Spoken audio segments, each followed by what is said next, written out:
오늘 수련의 마지막 밤.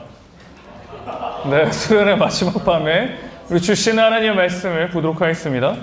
신약성경 빌립보서 4장 4절에서 7절까지의 말씀입니다. 4장 4절에서 7절까지의 말씀. 네.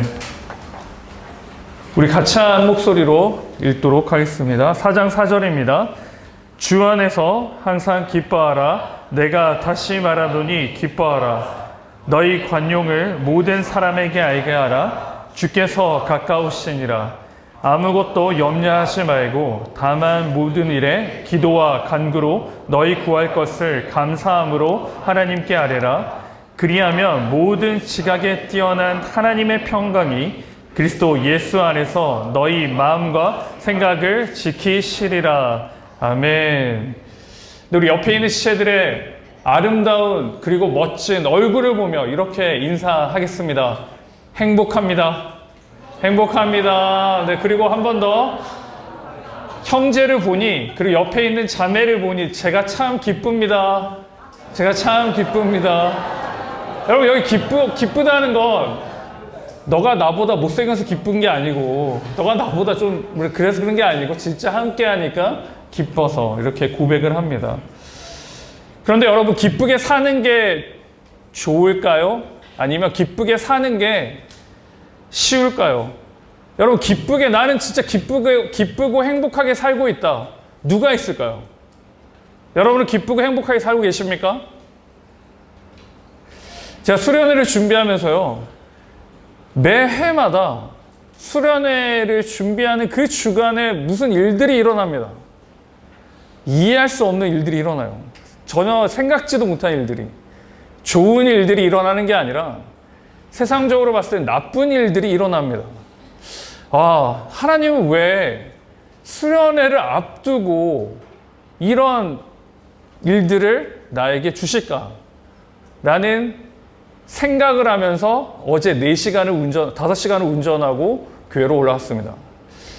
왜 이런 시간을 주실까? 물론 여러분도 마찬가지입니다. 이 수련회를 오기까지 참 많은 힘듦과 어려움과 그리고 결단이 있은 줄 압니다. 왜냐하면 여유도 없고 시간도 없고 그럴 형편도 아니기 때문이에요.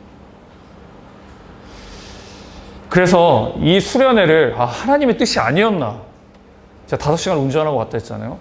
하나님 어떻게 수련회를 하죠? 준비를 하고 있는데 일이 있어서 오면서 하나님의 뜻이 아니었나? 무리였나?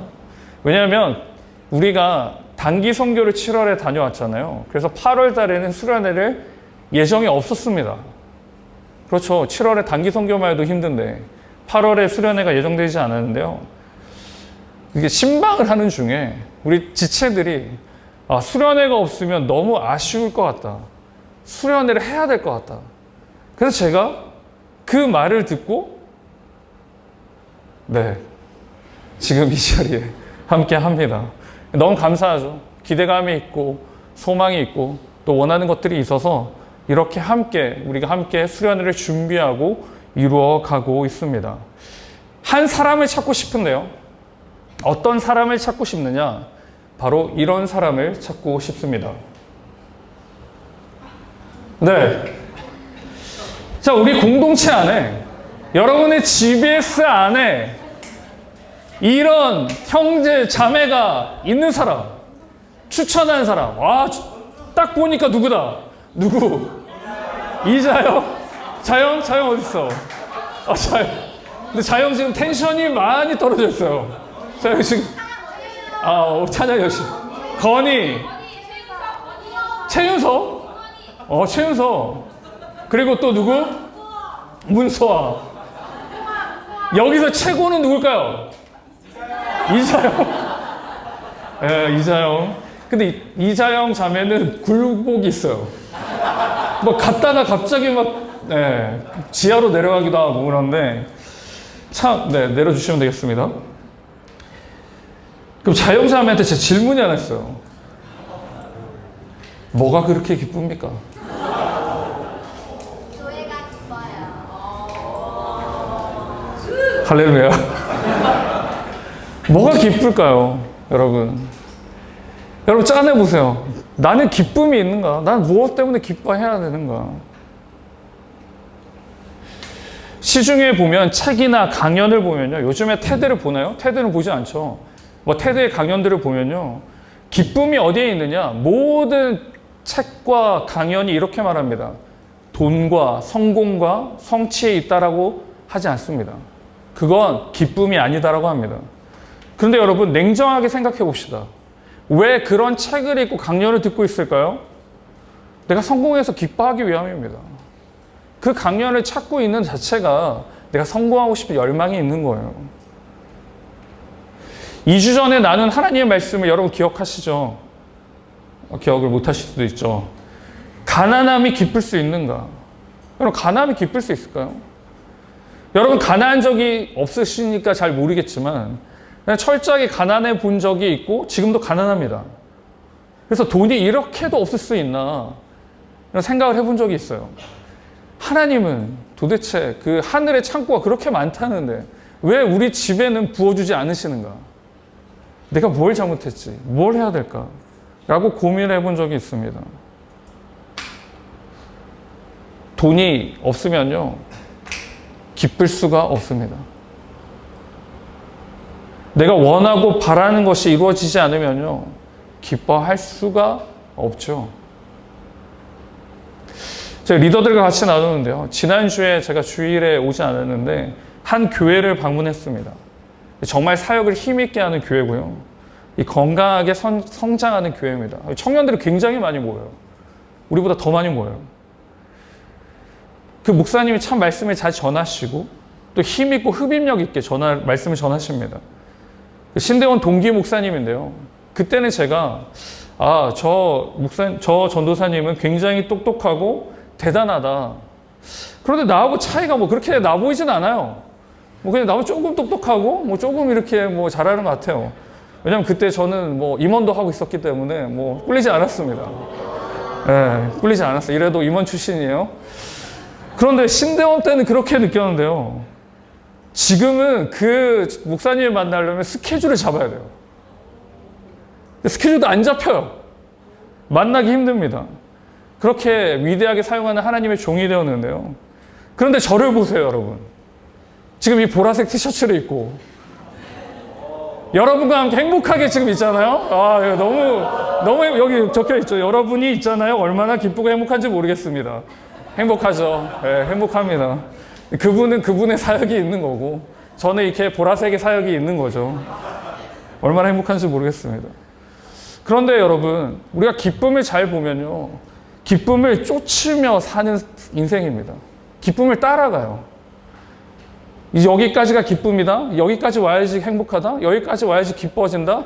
그래서 계속 그 길을 따라갑니다, 여러분. 그리고 기뻐하려고 하면 세상은 어떻게 해요? 더 가죠.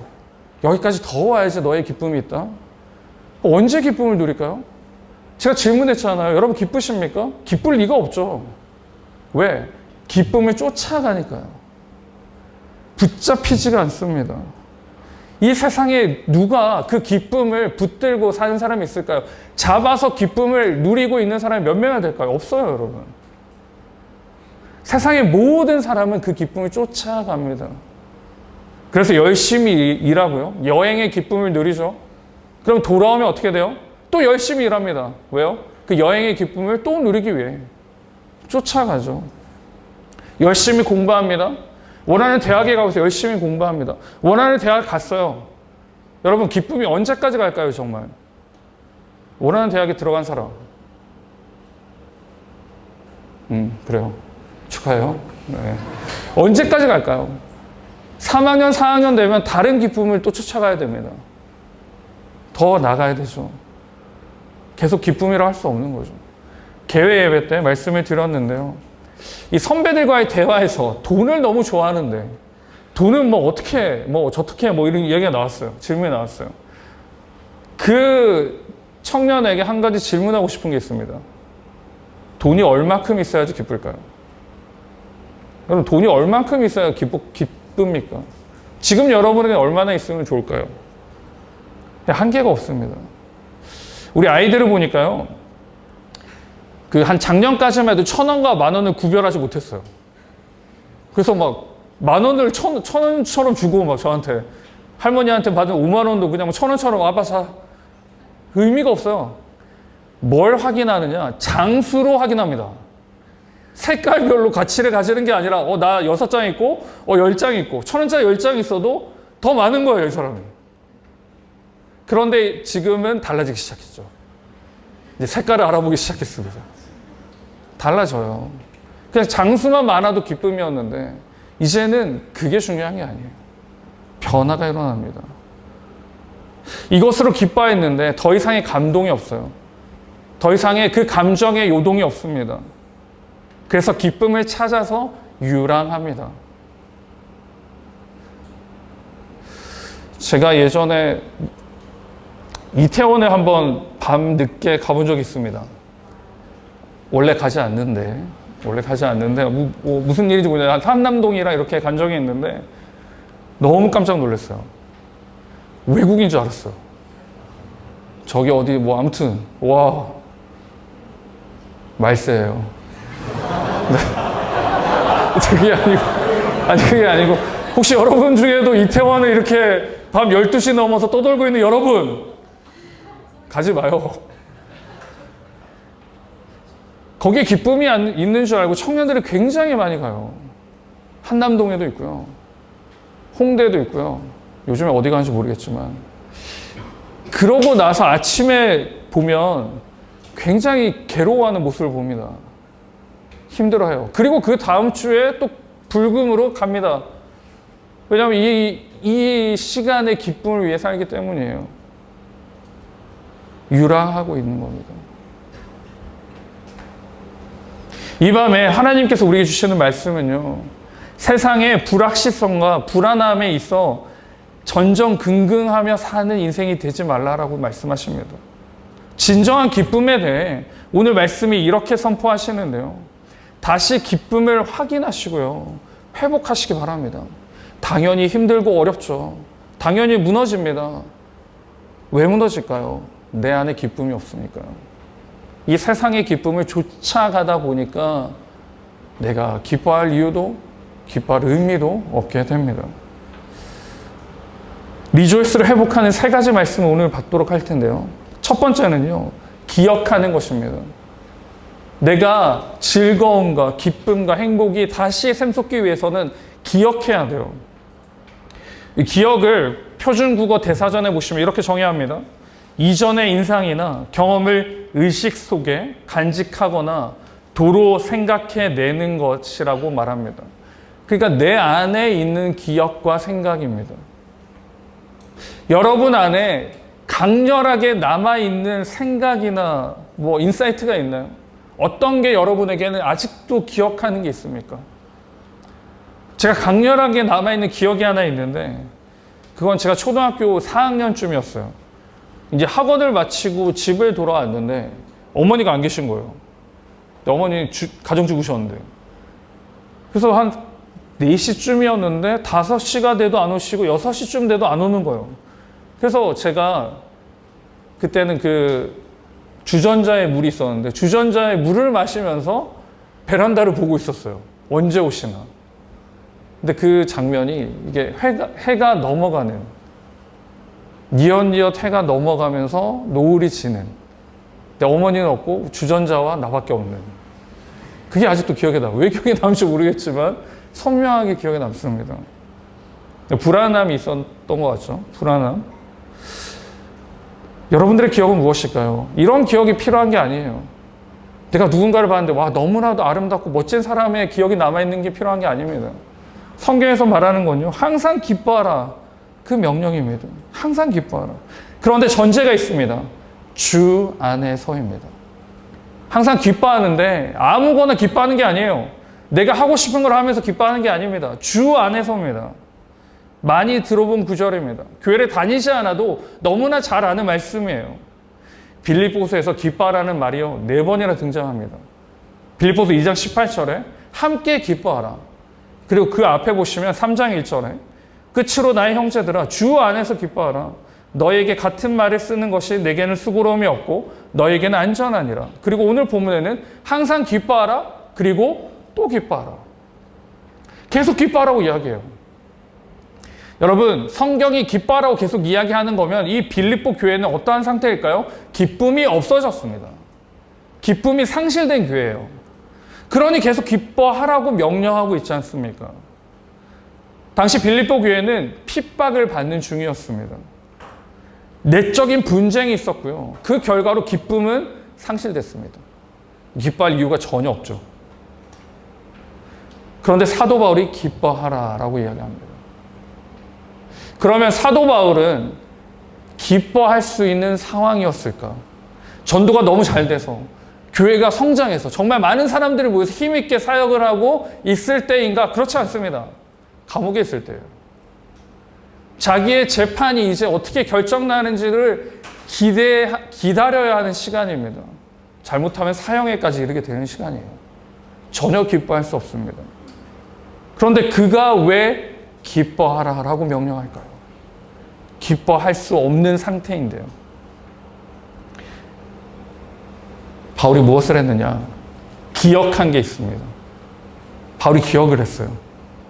뭘 기억했을까요? 우리 청년교구에서 가장 기쁨이 넘치는 자영자매 바울은 무엇을 기억했을까요? 하나님의 사랑. 네. 뭐 그렇게 이야기하면 거의 한 70-80%는 이제 먹고 들어가니까 굉장히 지능이 높은 우리 리더입니다. 네. 맞아요. 네. 하나님의 사랑. 네. 뭐 한 70-80% 맞죠? 뭘 기억했냐면요. 사도입니다. 사도. 바울은 사도를 기억했어요. 그런데 사도는 예수 그리스도와 함께 했던 사람들에게 붙여지는 직급이라고 해야 될까요? 아무튼 그 단어입니다.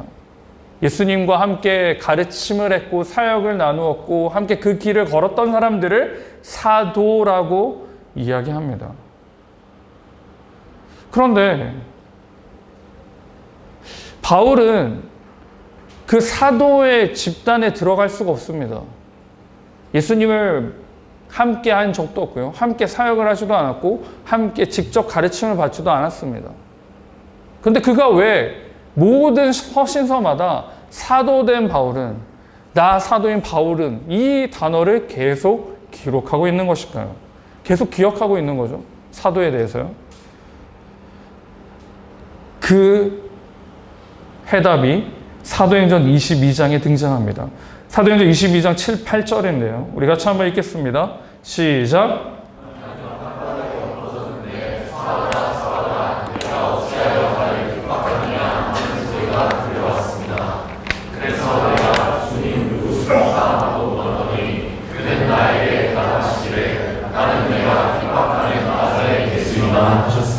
아멘. 여기 보시면 사울이 주님을 만납니다. 주님을 만났어요. 사울아, 사울아, 네가 어찌하여 나를 핍박하느냐. 여러분은 이 음성을 들으셨습니까? 여러분의 이름을 한번 넣어볼까요? 우리 7절만 한번 여러분의 이름을 넣어서 한번 읽어보도록 하겠습니다. 7절입니다. 시작. 나는 땅바닥에 엎어졌는데 진호야, 진호야, 네가 어찌하여 나를 핍박하느냐 하는 소리가 들려왔습니다. 여러분, 이런 소리를 들어보셨습니까? 그래서 내가 뭐라고 하나요? 주님, 누구십니까? 바울은요, 예수님을 만났습니다. 자기가 핍박하고 박해하던 예수님을 만났습니다. 그리고 이 예수님을 만난 그 시점부터 인생이 완전히 바뀌어 버립니다. 이 기억은요, 결코 잊어버릴 수가 없습니다. 그래, 이 기억을 가지고 빌립보서를 기록합니다. 제가 앞에 질문을 드렸는데 여러분, 이런 질문을, 이런 말씀을 들으신 적 있으십니까? 누구야? 누구야? 네가 어찌하여 나를 박해하느냐? 이런 질문을 한 번도 들은 적이 없다면요, 여러분의 십자가는, 여러분이 바라보고 있는 그 십자가는 나에게 아직까지 의미가 없습니다.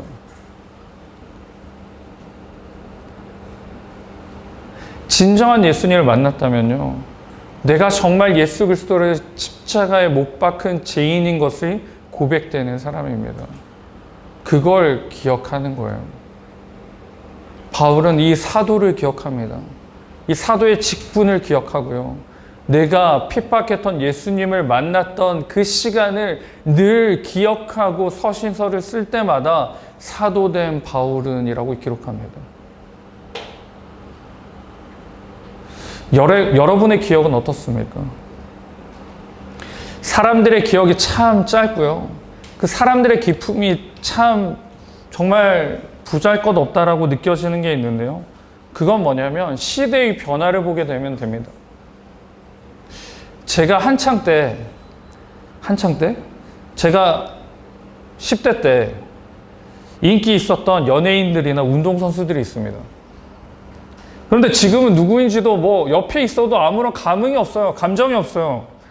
예를 들자면 여러분 강수지 씨를 아세요? 누가 안다고? 누가 알아요? 지원이? 건이? 발레 선수라고?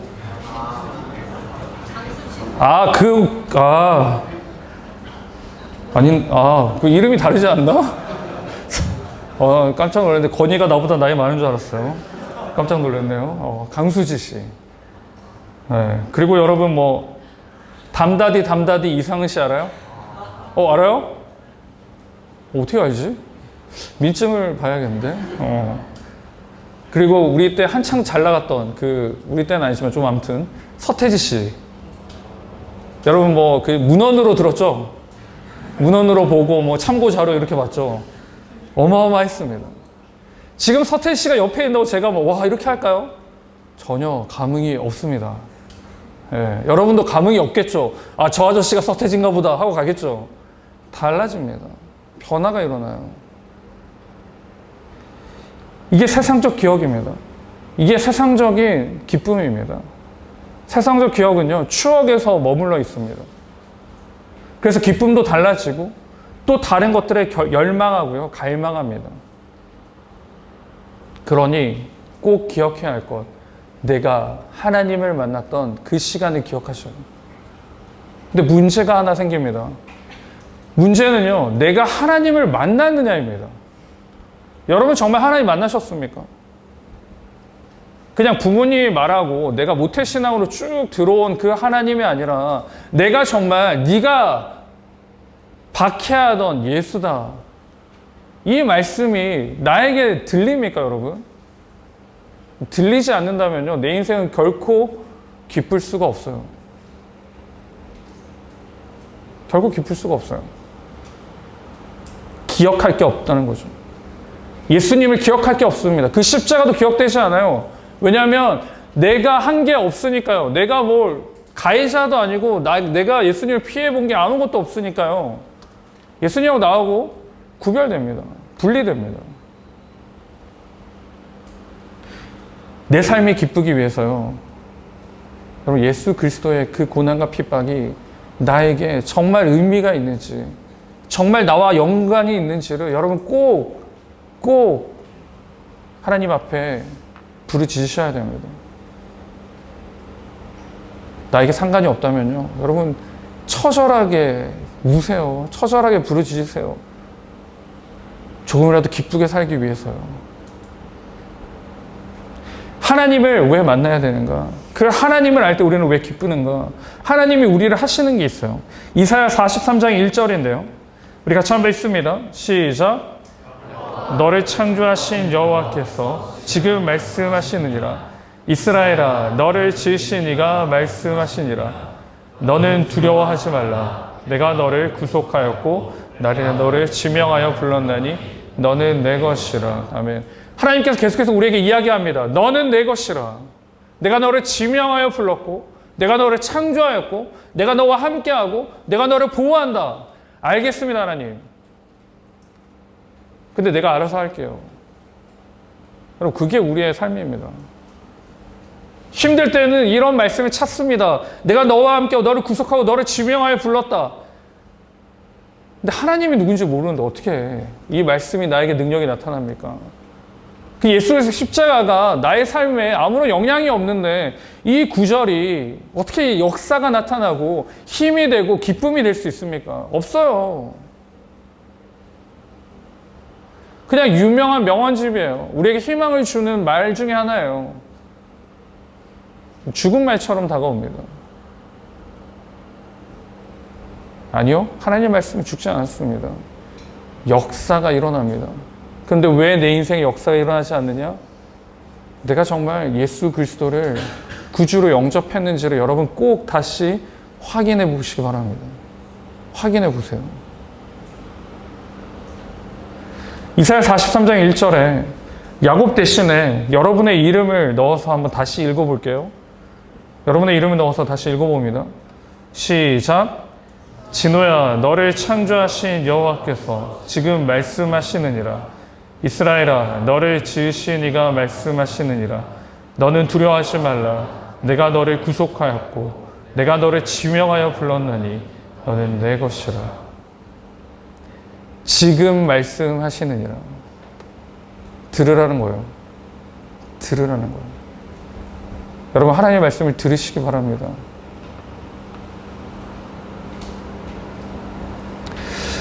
우리가 마주하는 세상은 늘 우리에게 이야기합니다.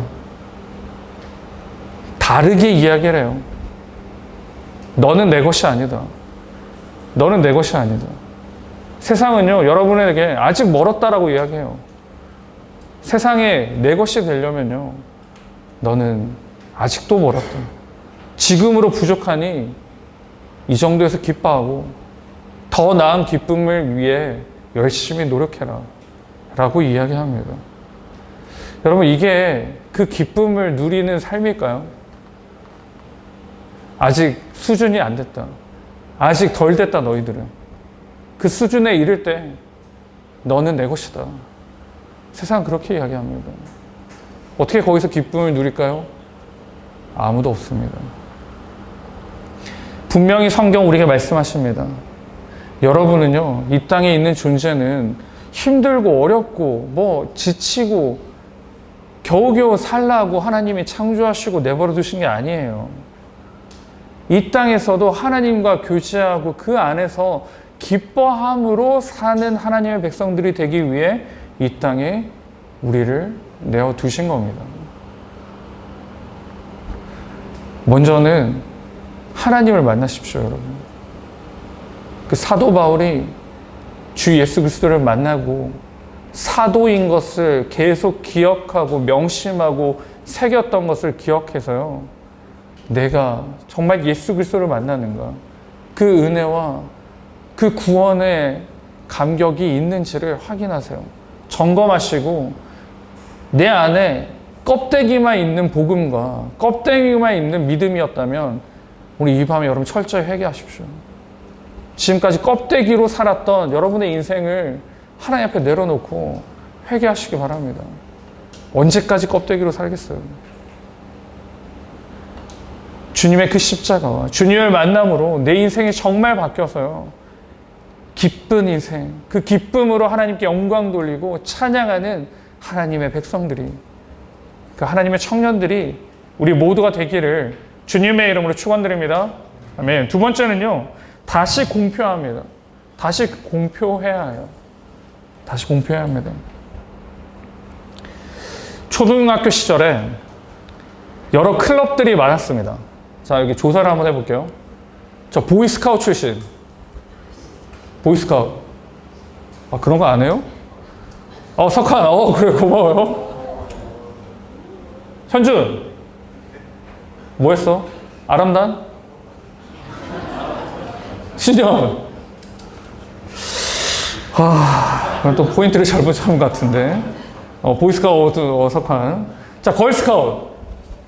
걸스카우트 좀 있네요. 예, 부유한 우리 집안에 우리 자제들 다 내려주시고, 예, 좀 벌써 준비해야 될 게 많아요. 그죠? 스카프도 해야 되고. 아람단. 잘한다. 네, 고마워요. 뭐 적십자, 레드 크로스 뭐 있었는데? 야, 굉장히 부유했나 본데? 보이스카우트의 적십자에, 항공소년단,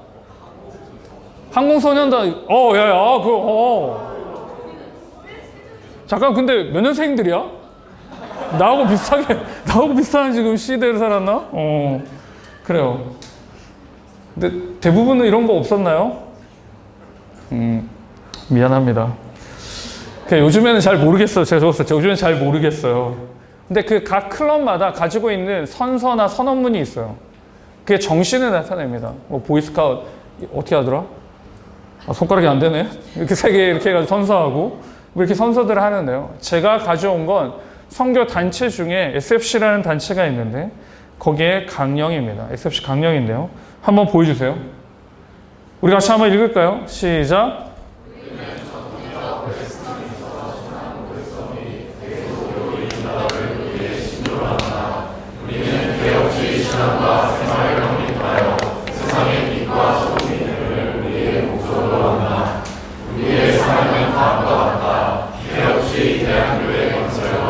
학원의 복음화, 개혁주의 세계교회 건설과 세계의 복음화,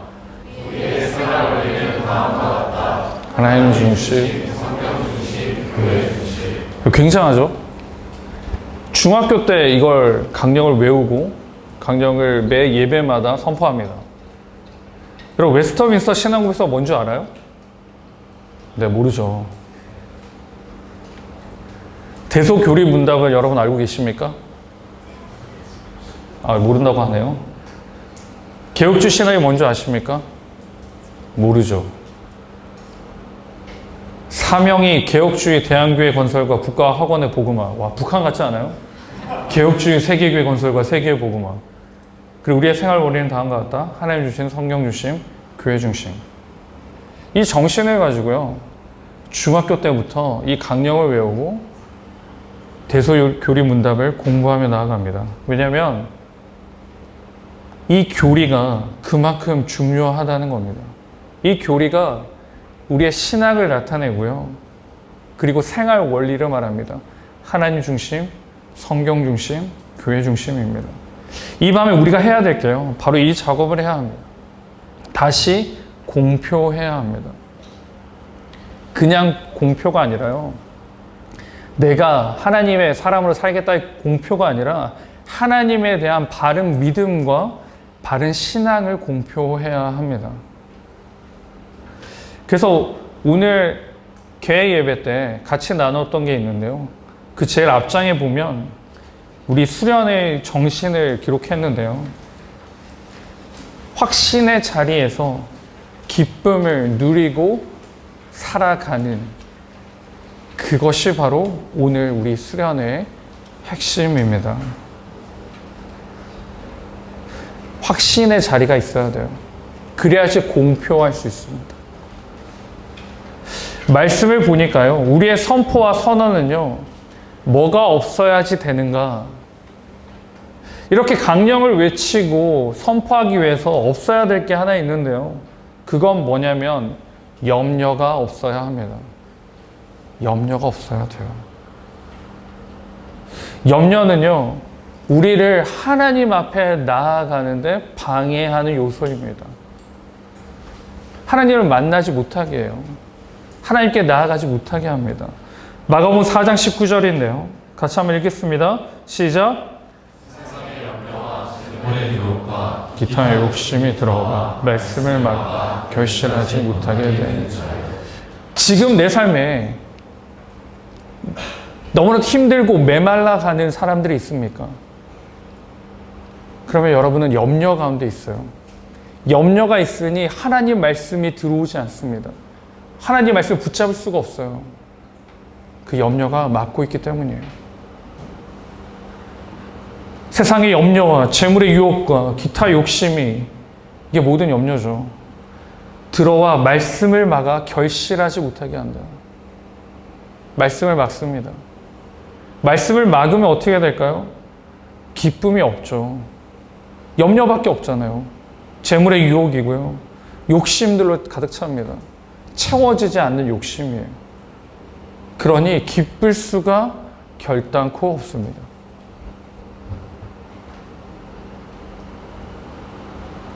그래서 이 염려로 말미암아 우리의 입술이 뭘 이야기하냐면요. 부정적인 걸 이야기합니다. 저희 어머니가 잘 화를 내지 않는데 화를 내는 때가 한 번 있습니다. 그게 뭐냐면 부정적인 말을 할 때예요. 그냥 쉽게 우리가 이야기하잖아요. 아, 배고파서 죽겠다. 배불러 죽겠다. 그러면 아주 그날은 뒤지게, 뒤지게? 그날은 많이 혼나는 날이고, 망했다. 망했다. 뭐 시험이 망했다. 뭐 이렇게 할 수 있잖아요. 망했다. 이렇게 뒤집어 엎었다. 뭐 이런 얘기 하잖아요. 그때도 많이 혼나는 시간입니다. 왜냐하면 우리 어머니의 신학적 철학이 하나님의 사람의 말은 권세가 있는데 그러면 그 권세대로 이루어지면 넌 어떻게 할 거냐? 무섭지 않나요? 여러분 지난 한 주간 여러분이 많이 말했던 말을 기억해 보세요. 어떤 말들을 많이 하셨습니까? 좋은 말, 행복한 말, 긍정적인 말을 많이 했나요? 아니면 부정적인 말을 많이 했습니까? 그 말이 다 이루어진다고 생각해 보세요. 마음으로 생각했던 거. 저 사람은 정말 보기 싫다. 없어져. 저 사람 너무 싫다. 없어져. 누가 남지? 말씀대로, 여러분 말하는 대로 이어질 수 있어요. 그래서 여러분, 이 염려와 이 걱정과 이 유혹들을 끊어버리는 유일한 방법이 무엇이냐? 선언입니다. 선포하는 거예요. 선포를 하는 겁니다. 하나님께서 우리에게 입술을 주시고 말을 주신 이유는요, 부정적이고 불행한 말을 해나가며 그렇게 감정을 표출하며 살라가 아니었어요. 우리에게 말을 준 이유는 하나님의 영광을 위해 주셨어요. 그리고 뭘 해야 되느냐? 예레미야 33장 3절인데 우리 같이 한번 읽습니다. 시작. 너는 내게 부르짖으라. 내가 내게 응답하겠고 네가 알지 못하는 크고 은밀한 일을 보이리라. 부르짖으라 여러분. 부정적인 말을 하는 게 아닙니다. 내 감정의 소요를, 내 감정의 표현을 이 입술로 담는 게 아니에요. 그 모든 감정을 가지고 하나님께 부르짖는 겁니다. 그게 나의 염려를 내려놓는 거예요. 시편 40편 5절인데요. 내 영혼아 네가 어찌하여 낙심하며 어찌하여 내 속에서 불안해하는가? 너는 누구에게요? 하나님께 소망을 두라. 그가 나타나 도우심으로 말미암아 내가 여전히 찬송하리로다. 우리가 이런 말씀을 읽으면요, 어디에 집중하느냐? 그가 나타나 도우심으로 말미암아 내가 여전히 찬송하리로다. 나타나 도우심의 방점을 찍습니다. 근데 여기서 방점은 뭐예요? 하나님께 소망을 두는 거예요. 근데 소망은 하나님께 두지 않아요. 근데 하나님이 도와주실 것만 생각합니다. 내가 하나님의 도움을 구하지도 않는데, 내가 하나님 앞에 소망을 두지도 않는데, 그러니 이 말씀은요, 그냥 듣기 좋은 말로 끝나요. 하나님께 소망을 두라. 내 모든 소망이, 내 모든 계획이, 내 모든 기쁨이 다 눈물로 사라지고 없어질 때, 우리의 입술이 망했다라고 외칠 때, 그리고 모든 세상 사람들이 날 보면서 지탄하고 원망하고 조롱할 때, 그때 나는 뭘 하느냐? 기대함을 외치는 겁니다. 기대를 외치는 거예요. 어느 누가 봐도 내 인생은 다 끝났어요. 답답해요. 답이 없습니다. 모든 사람이 그렇게 이해합니다. 아, 불쌍하다. 어쩔 수 없겠구나. 그때 내 입술을 뭘 담는다고요? 하나님의 소망을 선포하는 겁니다. 그게 기쁨으로 사는 사람이에요.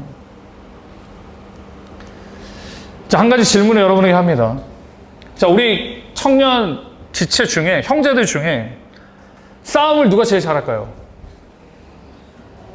자, 오늘 밤에 UFC를 한번, 우리 분당 하나배, 우리, 한동현이 권투를 좀 하고, 시합까지 준비하다가, 뭐, 그렇게 지금 저기 앉아 있는데, 또, 주짓수 하는 사람, 주짓수. 예, 한동현이 제일 센 걸로 할게요. 한동현이 제일 세고. 자, 우리 자매 중에 누가 제일 셀까? 자매 중에. 누가? 예준이. 나도 동의합니다. 예준이. 맞아요. 왜냐면, 싸움을 누가 제일 잘하느냐. 무너지지 않는 사람이에요. 맞아도 계속 일어나는 사람이에요. 네. 내가 아무리 때려도 계속 일어나는 사람이 제일 싸움 잘하는 거예요. 도망갑니다. 때리는 사람이. 와, 얘는 도저히 안 되겠다. 얘는 범접할 수 없는 존재구나. 무슨 말을 하고 싶냐. 여러분, 내 인생에 기쁨이 없을 때, 그리고 내 인생에 모든 사람과 모든 환경과 모든 것들이 나를 어그러뜨릴 때, 그때 기억해야 돼요. 나는 쓰러지지 않는다. 누구 때문에요? 하나님으로부터 쓰러지지 않습니다.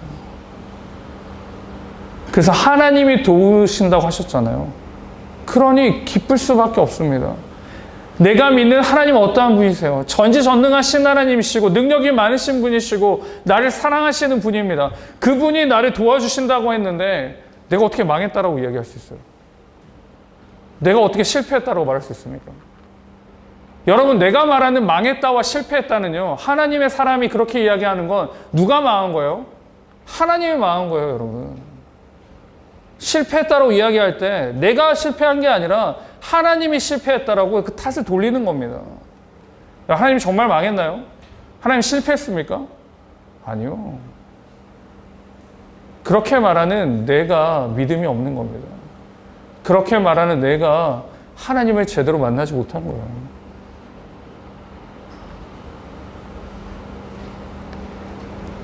우리 같이 한번 옆에 있는 지체들의 얼굴을 보면서 이렇게 이야기해 봅시다.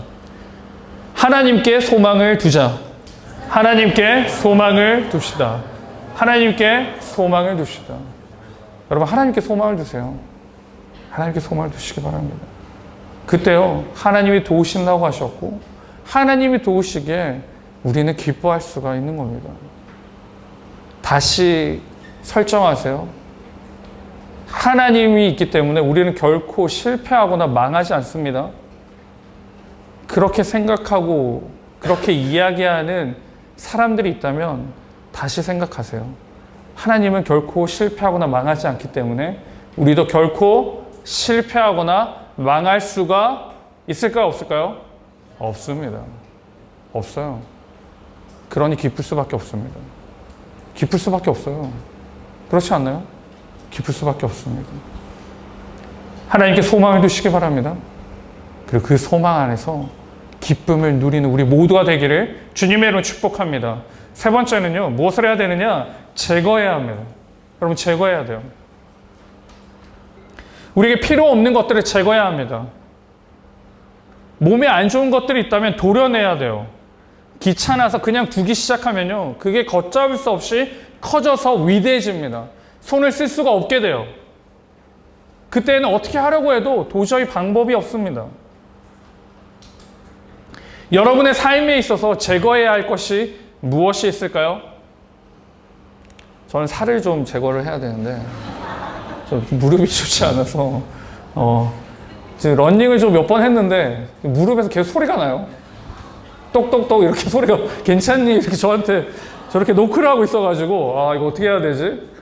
운동을 좋아하는데 아무튼 운동을 못하고 있어서 살을 제거해야 돼요. 여러분 또 뭘 제거해야 됩니까? 뭐 피부에 이렇게 있는 것들을 제거해야 되나요? 뭘 제거해야 될까요? 오늘 본문은요, 뭘 제거해야 되냐? 나 자신을 제거하라고 말씀합니다. 나를 제거해야 돼요. 여러분, 내 인생에서 나를 제거해야 돼요. 나를 없애야 됩니다. 목사님, 무슨 말도 안 되는 소리 하십니까? 내 삶인데 내가 제거되면 어떻게 돼요? 네, 말이 안 되는 소리죠. 그러나 반드시 실현되어야 합니다. 반드시 실현되어야 돼요. 나를 제거해야 됩니다. 내가 있음으로 해서요, 내 인생에 정말 잘 될까? 성경은 그렇게 말하지 않아요. 내 인생을 내가 살았을 때 어떠한 현상들과 상황이 일어났는가? 한 사람을 소개합니다. 가인입니다. 제가 이걸 붙이기를 가인적 삶이라고 이야기를 붙였는데요. 가인적 삶입니다. 가인은요, 아담의 아들이고요. 아벨과는 형제 관계입니다. 다 알고 계시듯이 하나님께 제사의 시간이 왔습니다. 창세기 4장 3절이 있나요? 없어요. 네. 창세기 4장 3절 한번 성경에 있으면 찾아보시고 제가 읽겠습니다. 가인은 땅의 소산으로 제물을 삼아 여호와께 드렸습니다. 잘했습니다. 참 잘했어요. 하나님께 드렸잖아요. 근데 우리도 말하잖아요. 주일에 예배 드려온 거, 그것도 잘했다. 그렇게 이야기하죠. 예배라도 와서 다행이다. 가인도 마찬가지예요. 하나님께 제사를 드렸다. 잘했죠. 그죠? 우리랑 똑같습니다. 주일에 와서 예배 드리는 거. 근데요, 창세기 4장 4절에 보니까 아벨은 자기도 양의 첫 새끼와 그 기름으로 드렸다라고 나와요. 여러분, 이 두 사람의 제사의 모습의 차이점이 보이십니까? 차이점이 뭐예요? 이 두 사람의 제사의 차이점이에요. 가인은요, 땅의 소산으로 드렸습니다. 아벨은요, 양을 드렸습니다. 똑같죠, 드린 거. 그런데 무슨 차이가 있느냐? 아벨의 제사에 대해 더 구체적으로 서술하고 있습니다. 가인은 땅의 소산으로 드렸다. 끝이에요. 여러분, 이게 이미지가 되십니까? 이미지가 남아요? 가인이 땅의 소산으로 드렸다. 막 이렇게 나타나나요? 안 나타나죠. 그냥 그랬나 보다. 그런데요, 아벨을 잘 보세요. 아벨은 양을 드리는데 첫 새끼와 기름으로 드렸다. 이미지가 그러십니까? 차이점이 명확합니다. 구체적으로 서술되어 있어요. 가인이 드린 것은 내리에 남지 않아요. 우리에게도 남지 않은데 당연히 하나님께도 남지 않았겠죠. 반면에 아벨의 드림은요, 내리에 남아 있습니다. 그 차이예요. 가인의 재물은 하나님께 당연히 받지 않으셨습니다. 5절에 보니까요, 가인이 몹시 분하여 안색이 변했다라고 나와요. 여기서 나를 제거하지 못한 모습이 나옵니다. 내가 놓치고 내가 한 것들을 생각하지 않고요, 하나님이 나에게 어떻게 했는지를 보고 분개합니다. 그리고 다른 사람을 보고 정죄합니다. 비교하고요. 이게 내가 있는 사람의 모습이에요. 자신을 내려놓지 못했습니다. 나만 이런 대우를 왜 받는가? 나도 똑같이 하나님께 제물을 드렸고 제사를 드렸는데 왜 하나님은 내가 아닌 쟤를 받아들이나? 기쁨은 어디에도 없고요. 분노와 하와 걱정과 근심으로 가득 찹니다. 여러분은 어떻습니까? 여러분은 어떠세요? 하나님 앞에 나아갈 때 이 정도라도 내가 했으니까 됐지. 내가 하고 있잖아. 주일에 교회를 오잖아. 예배에 앉아 있잖아. 이건 가인이죠. 잘해요. 참 잘했습니다. 근데 하나님이 여러분을 기억할까요? 신령과 진정으로 예배 드리고 전심으로 나가야 되는데 그렇게 하지 못하는 우리는 가인이지 않을까요? 내가 내 스스로 내 만족하면서 하는 게 가인이잖아요. 아벨은 자신의 모든 걸 내려놓습니다. 그래서 귀한 걸 드리는 거예요. 귀한 걸 하나님 앞에 내어 드립니다. 내가 아직도 충만할 때요, 나는 기쁨이 아니라 시기와 질투와 비교와 분냄으로 이어집니다.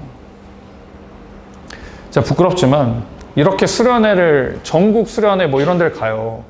교회에 한 중고등학교 다 500명, 600명 모이는 수련회를 갑니다. 가서 제일 먼저 하는 게 뭘까요? 이렇게 모르는 교회 지체들이 딱 이렇게 모여요. 한 600명 정도. 그러면 제가 딱 이렇게 봅니다. 이렇게. 딱 훑어봅니다. 그리고 뭘 할까요? 무슨 생각을 할까요? 아, 여기서 내가 몇 번 정도 먹힐까? 괜찮은가, 안 괜찮은가? 진짜 그런 생각을 했어요. 우습죠? 내가 괜찮네, 여기서는. 뭐 이런 생각을 합니다. 비교를 하는 거죠. 지금 그렇지 않아요. 그럴 수도 없고. 여러분 중에 혹시 비교하는 사람이 있나요? 쟤보단 내가 낫네? 쟤는 좀, 그런데? 뭐냐, 은혜가 없는 거예요. 은혜가 없는 거예요. 내 안에 나로 가득 차 있습니다. 나를 제거하는 유일한 방법을 하나님께서 말씀해 주시는데요. 그 말씀이 뭐냐면 6절인데 6절 세번역 버전 있나요? 있나요? 네. 같이 한번 읽겠습니다. 시작. 모든 일을 오직 기도와 간구로 하고 여러분이 바라는 것을 감사하는 마음으로 하나님께 알리십시오. 아무것도 염려하지 말고 모든 일에 오직 기도와 간구로 하고 여러분이 바라는 것을 감사하는 마음으로 하나님께 아뢰십시오. 기도입니다. 기도예요. 나를 제거하는 유일한 방법은요, 기도입니다. 기도를 언제 할까요? 여러분은 기도 언제 하십니까? 기도는요, 내가 정말 아무것도 할 수 없을 때 하는 게 기도예요. 절실함이 나오는 건요, 내가 소망이 없을 때 하는 게 기도예요. 소망이 없을 때.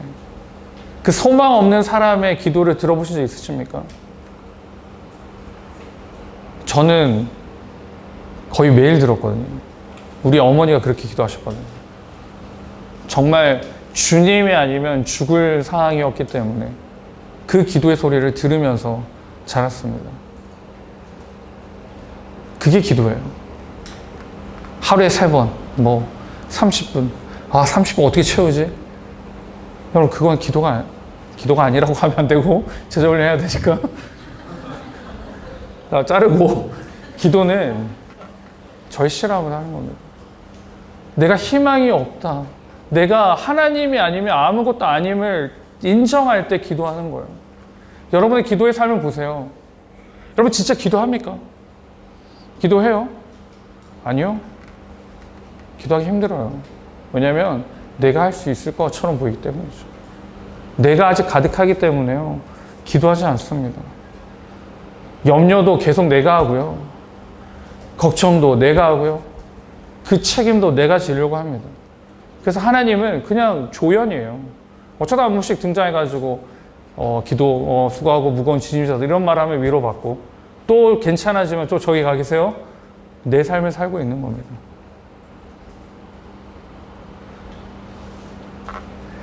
나를 버릴 때요, 기도하게 돼 있어요.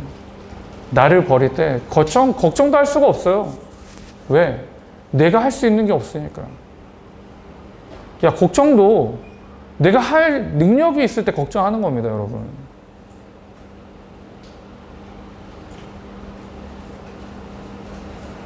나를 버리십시오. 나를 버리세요. 아무것도 염려하지 말고 나를 철저히 버렸을 때요, 하나님께 기도할 수 있습니다. 그 기도가, 그 간구가 하나님께서 응답하십니다. 그걸 꼭 경험하시기를 축복합니다. 이 시대를 살아가는 여러분,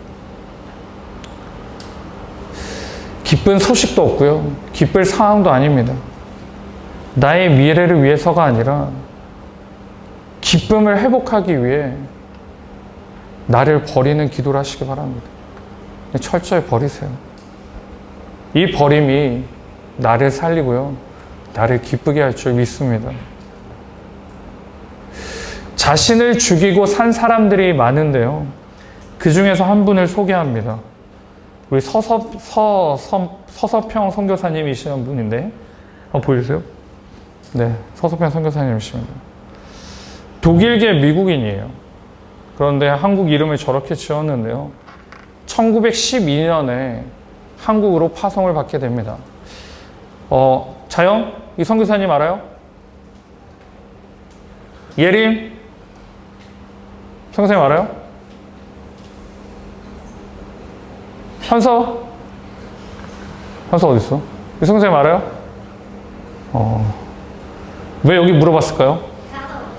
네, 간호사였어요. 간호사. 20여 끝에, 항해 끝에 이제 한국에 도착합니다. 그래서 광주에서, 전라도 광주에서 사역을 하시는데요. 주중에는 제중원 간호사로 일하시고, 그리고 주일학교를 돕습니다. 32살에 이 한국에 와서요. 1934년에 54세로 사망하게 됩니다. 평생 혼자 사셨고 입양을 했죠. 입양을 한 스토리도 굉장히 많은데요. 그건 여러분이 찾아보시면 좋을 것 같습니다. 22년 동안 이 광주 지역하고요, 제주도, 추자도 등에서 간호 선교사로 일하셨습니다. 그분이 이렇게 한번 생각을 해보신 적, 이런 말을 했다고 하는데요. 잘 들어보세요. 해마다 제주도를 다녀오면서 이런 글을 남기셨다고 합니다. 내가 복음을 이 제주도 사람들에게 전하면서 드린 수고와 경비는 그렇게 해야 할 만한 가치가 있는가? 이런 질문을 했다고 합니다. 자기 자신에게요. 여러분 자신에게도 한번 질문해 보세요. 내가 예수님을 믿고 예배를 나오고 이 신앙생활 하는 게 나에게는 유익이 있는가? 이 선교사님의 답이 뭐였냐면요. 돈을 따지면 가치가 없지만 그럼에도 복음으로 변화되고 복음으로 교제하고 하나님으로 변화되어 새 생명을 얻는 사람들을 보니 비할 가치가 어디에도 없다라는 이야기를 했다고 합니다. 여러분, 가치를 한번 보세요. 그 가치를 따라 살아가니 나를 버리게 되는 거죠. 이 땅의 많은 선교사님들이 이 가치를 따라서요, 자신을 버리고 이 땅에서 선교했습니다.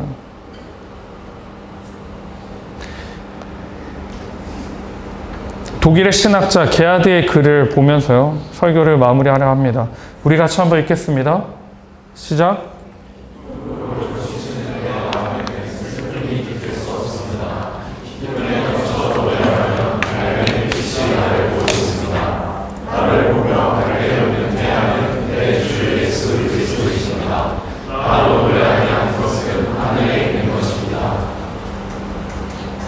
이 독일 신학자의 글을 여러분 꼭 기억하시기 바랍니다.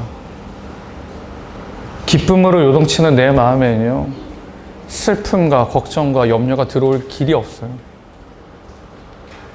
기쁨에 넘쳐 노래하면요, 모든 것들이 다 따스한 하나님의 손길로 느껴집니다. 그리고 주 예수 그리스도만을 선포하게 됩니다. 사랑하는 여러분, 이제 이 수련회가 아쉽지만 끝이 나요. 기쁨으로 채우시기 바랍니다. 기쁨으로 채우세요. 진짜 기쁨인 그 복음과 그 은혜로 채우시기 바랍니다. 이 체험이요, 우리를 기쁘게 그리고 승리로 이끌게 할 겁니다. 이 믿음 가지고 살아가기를 주님의 이름으로 축복합니다. 아멘.